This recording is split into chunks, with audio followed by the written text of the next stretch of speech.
Thank you, everybody, for coming to the Aaron Torres Podcast YouTube page. If you can, do me a quick favor. See that little red subscribe button at the bottom of the screen? Go ahead and hit that red button. It really does help me grow. It helps this channel grow, and it helps word get out about everything that I'm doing. Also, if you enjoyed this segment, if you enjoy this channel, make sure to subscribe to the Aaron Torres Podcast, which drops 3 times a week wherever you get your podcasts: Apple, Spotify, Amazon Music, Google Music, etc. With that said, let's get to the video that you came here for. All right, everybody, I am back.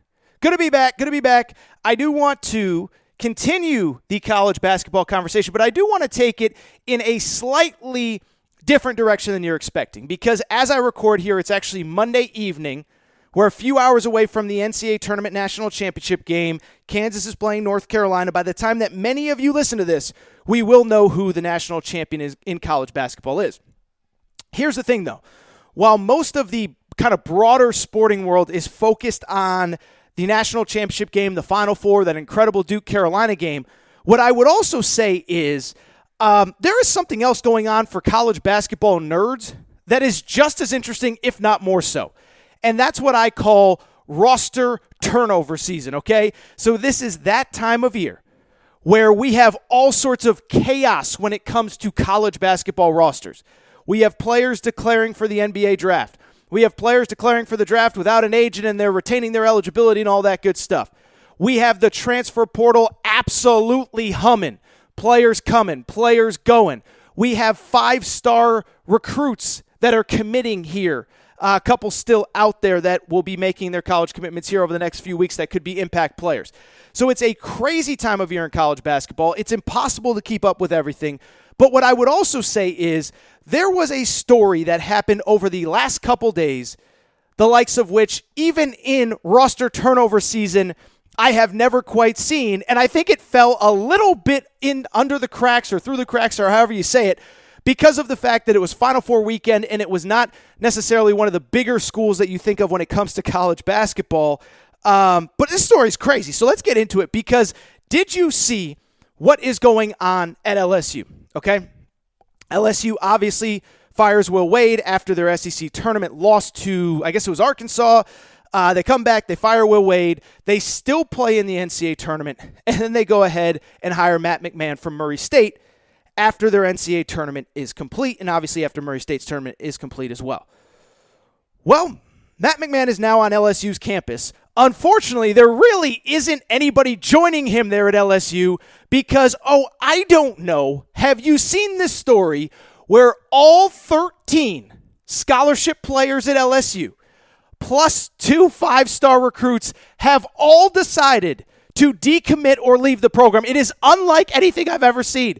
In total, if my math is correct, we have 11 players total have left the program, 2 via the NBA draft, 9 via the transfer portal, and then you had 2 players that were 5-star McDonald's All-American commitments both decide to decommit.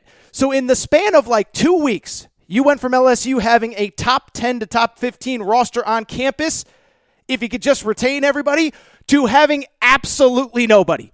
And so during Final Four weekend, I kind of was asking around, kind of trying to get some details, and so I wanted to discuss it with you guys and girls because I have never seen anything quite like this.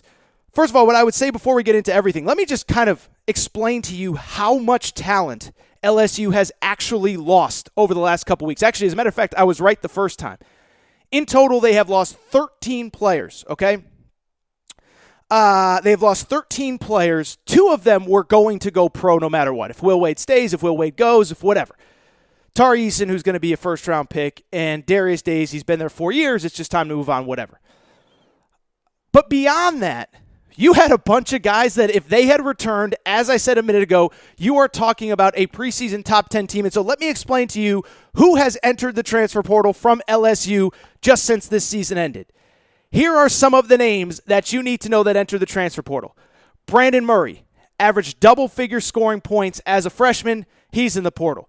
Xavier Pinson, 9 points, 5 assists, 2 steals per game as a senior point guard. He has decided to enter the portal. Eric Gaines, who I believe as a backup point guard is good enough to start at just about anywhere in college basketball, he enters the transfer portal after averaging 9 points, 3 assists, 2 steals a game. Efton Reed, a former 5-star McDonald's All-American, he is in the transfer portal. Justice Williams, a top 50 recruit, he is in the transfer portal. Mwani Wilkinson, Alex Fudge, key role players, they are in the transfer portal. And then, on top of that, I don't know, Johan Traore, top 15 recruit, committed to LSU, decommits. He has since committed to Auburn. Julian Phillips, top 15 recruit, he has decommitted, undecided on where he is going to go. So in the span of 2 weeks, even less, you are talking about a preseason top 10 team to having nothing. And so let's get into what happened. And before we do, let me defend Matt McMahon a little bit. Let me defend LSU because there are a few extenuating factors as to why some of this has happened, even though there are also some things that maybe could have been done differently. First of all, let's be honest, right? One, Will Wade did cause this mess. And I was mostly a Will Wade defender until all the details came out. And then it became clear that Will Wade had to go. So you can't really tell this story without Will Wade, and I am in no way, shape, or form saying that this was a reason to keep Will Wade. You had to let him go, and you knew there was going to be some attrition.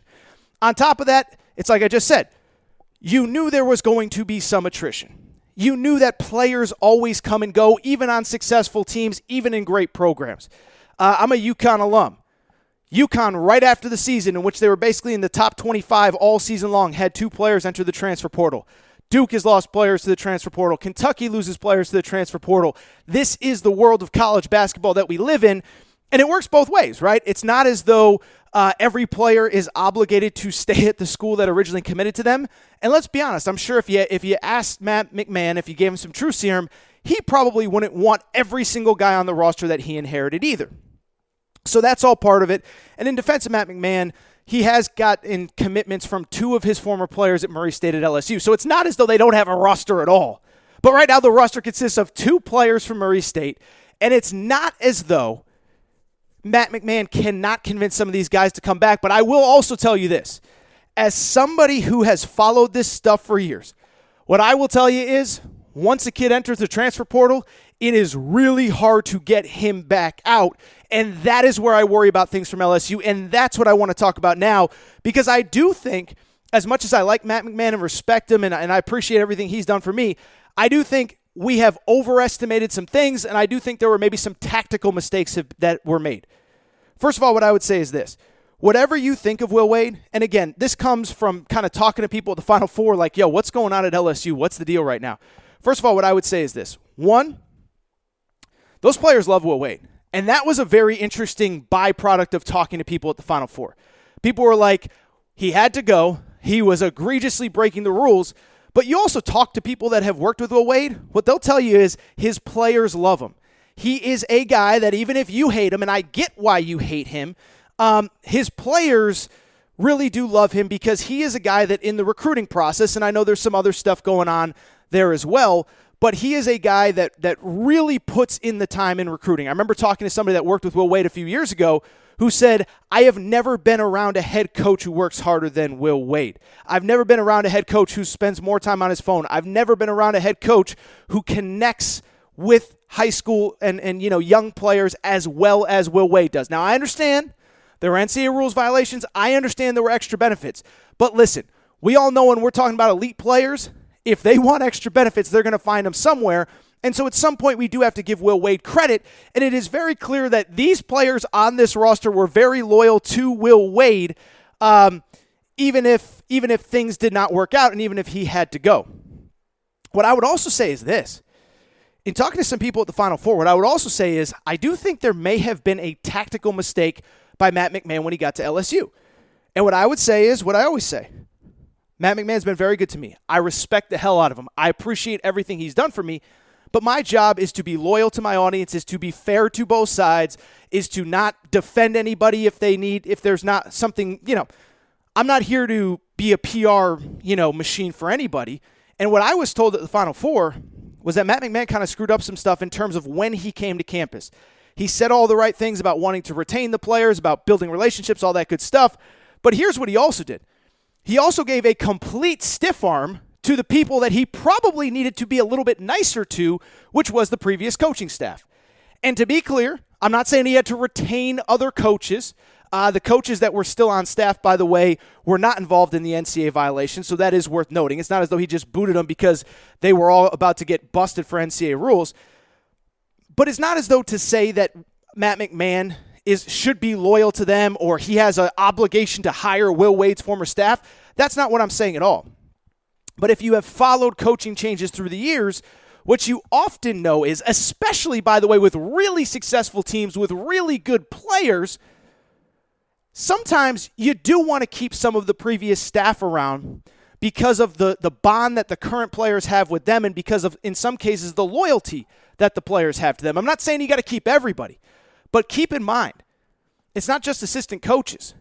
Assistant coaches are there too, but video guys are there, ops guys are there, GAs are there, this is there, that is there. Those are the guys that the players really connect with. Look, we all love the head coaches. We all talk to the head coaches, but the head coaches have a million responsibilities. They're older. They got media. They got booster stuff. It's the assistant coaches that are working with these guys after practice. It's the assistant coaches that are shagging rebounds for these guys. It's the managers that are shagging rebounds at 2 a.m. when the players want to get extra shots up. It's the video guys that are breaking down film with them, the players, when practice is over. And so my understanding is Matt McMahon just basically said, like, I appreciate your guys' support, but we're going to do it our way. And he is absolutely allowed to do that. I'm not saying that he is not allowed to do that. I'm not saying he had to hire this guy or that guy. But what I am saying is I do think he underestimated some of the loyalty of the players on the roster to the previous staff. And so now we have a situation where we have all these guys in the portal and obviously a couple kids decommitted. And now we just have craziness at LSU. And so we're already going into a season where that program's back is going to be up against the wall. You have to imagine when the sanctions come down that there's going to be some kind of postseason ban. And now on top of that, you have all these players in the portal. And so I don't know what's going to happen next. I don't know if Matt McMahon will be able to re-recruit some of these guys, and he himself will obviously be aggressive as well. But what I would say is, just in general, this is an important lesson for schools that want to make changes, and again, LSU had to make a change, but schools that want to make changes and coaches that are coming in. This is a different world in college basketball, and you have to understand that when you make a change, players have more power than ever before. They are going to be loyal to themselves as they should be. They are going to do what is in the best interest of themselves, and you better be careful when you come to a new place. If you're a new coach or if you're an AD that fires somebody, you better be careful, because you never know what's going to happen. Build relationships, work on relationships. But it is crazy at LSU, where right now, what is it? What did I say? 11 players entered the transfer portal, 2 5-stars decommitted, and right now, LSU basically does not have a roster in the craziest roster turnover that I think I've ever seen.